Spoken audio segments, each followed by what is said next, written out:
and it's ready to be put together with the fronts, but the front still needs to be made. I pinned the pockets in place. The right side for women goes over the left side, so this is the side I'm going to keep that, but on this side I will cut it off because that gets the zip placket. I have a box of zips. I think everybody has a box of zips, and I scratched around and I have a zip that's long enough and the right color.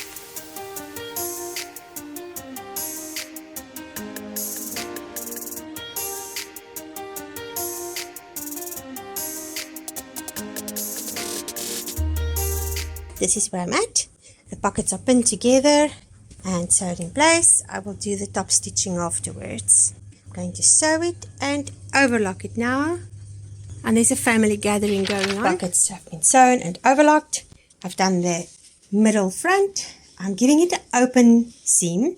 I'm just going to zigzag with a dark color cotton, fine zigzag all the way down, and then I will do the top stitching on both sides. And I need to put the zip in next. The zip has been sewn onto the zip placket. This has been folded over and ironed flat, and I'm now going to sew it right next to the zipper all the way.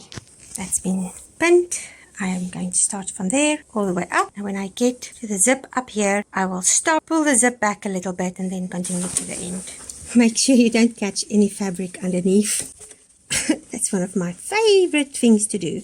And then I spend hours unpicking. It's so irritating. So let's put that down, and I will go up and down a little bit, and then just sew it all the way to the top. Right on the edge. If you're sewing up, be careful that you don't get your finger hooked into one of those pins. And now we're going to just zip down past the foot. Sometimes you have to just move it out a little bit, pull it down, put it down, go up to the top, and then keep going. And when I get to the top, I will reverse. And that's the first part of my zip. To do this flap, you're going to pull your zip up and make sure your pants are straight. And then if you look here, I make sure that this fold actually touches where I sewed. And the nice thing is, because I ironed it, I have a very clear line. But you can also feel where the metal zip part is. So I am just putting a pin in there to hold it in place. Because you want your fold over part to fold about 1 or 2 millimeters over your zip. Otherwise, when you have your pants on, your zip shows because your tummy pulls on it. Now you're going to turn it like that, fold it over, and you are going to sew there. It is pinned, and I can sew. And you sew on the edge of the woven part of the zip. Make sure your threads are to the back. Next, take out these pins and fold open your pants, and then pin the fly part together. So that's the top fold over part. And I make sure that I do not pin that part in place. So I'm going to fold that part open, and with my dark cotton I will sew on this side because I need to see where the metal starts. I don't want to accidentally sew the metal. So I will sew on this side all the way, and I will use that as my guide for my top stitching. Time for top stitching, and I will just follow the line that I've already made when I sewed it down. This last part, I'm just going to sew it by hand. And when I sew top stitching by hand, I take my cotton that's the same as the cotton that I'm working with. I go on the line that I've already sewed, and then I just catch the top stitching cotton like that.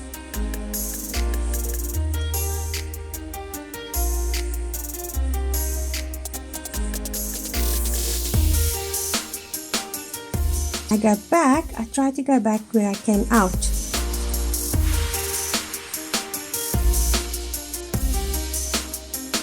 It takes a bit longer, but this way I can get into those difficult areas. So I'd rather just take the time and do some things by hand to get the desired effect. My top stitching is done. and I will go up and down a few times, and then I'll take a needle and sew this thread to the inside. Going back, so I'm going to make a knot, take the threads and just work them away. Perfect. So when you have a zip with a fly, this fly part gets sewn down, and I am going to do that just with the dark cotton. I've used this foot again to do my top stitching on my belt loops. It's now the exciting part. I'm putting the front and the back together and hope it fits. So I'm going to sew the sides and the inside leg, and then I can fit it for the first time. Such excitement. I'm going to see if it fits. It's like playing Russian roulette. You never know if there's a bullet. But look how my fingers are turning blue. I want the pocket to fold to the back. So I'm just going to do closed seams and overlock them together and then do top stitching. I might just do top stitching from there to about there. Because they're so wide, I don't want the stitching to break it up. I want it to be one solid color. So I don't think I'm going to do top stitching all the way. I'll just do the top where the pocket is.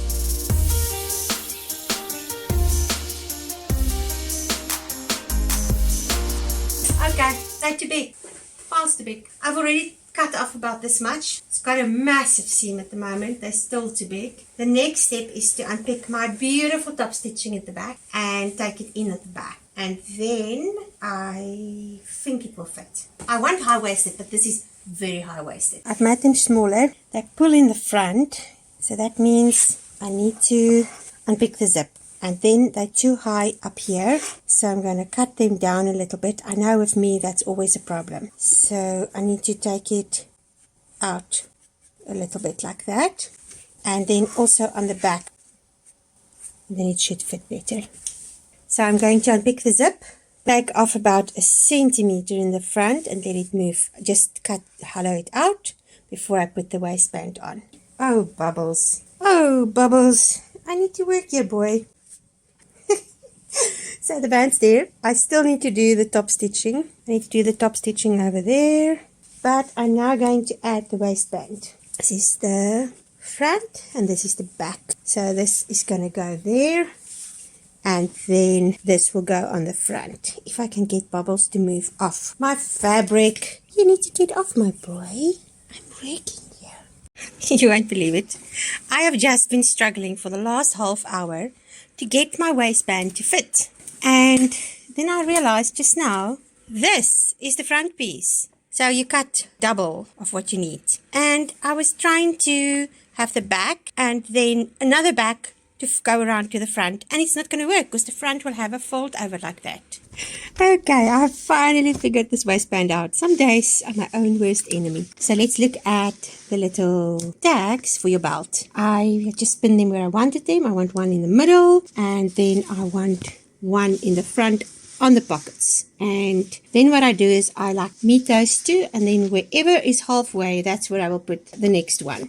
And I like to have 5 belt loops. I just find they are more effective. Because this waistband is not a fold over waistband, I can pin the belt loops and then I'm going to pin the waistband on. Afterwards, you fold up the belt loops, let it meet at the top of the waistband. And then when you put the rest of the waistband on, the belt loops are actually concealed in the seam. Remember to do all your hardware before you put your waistband on. Because often these little tools, that length is not long enough. Because you basically have to fold your fabric to be able to get there. And if you have too much fabric, then it cannot get over it. And there's not enough space to push it down so that it actually pops. Because that machine makes this little bar that goes in there pop out so it keeps it in place. And this won't go anywhere. We had rain the day before and yesterday, and today it is so humid. The waistband has been sewn on. I'm going to iron it flat, but first, for the back part, I need to put some interfacing. The next round of load shedding.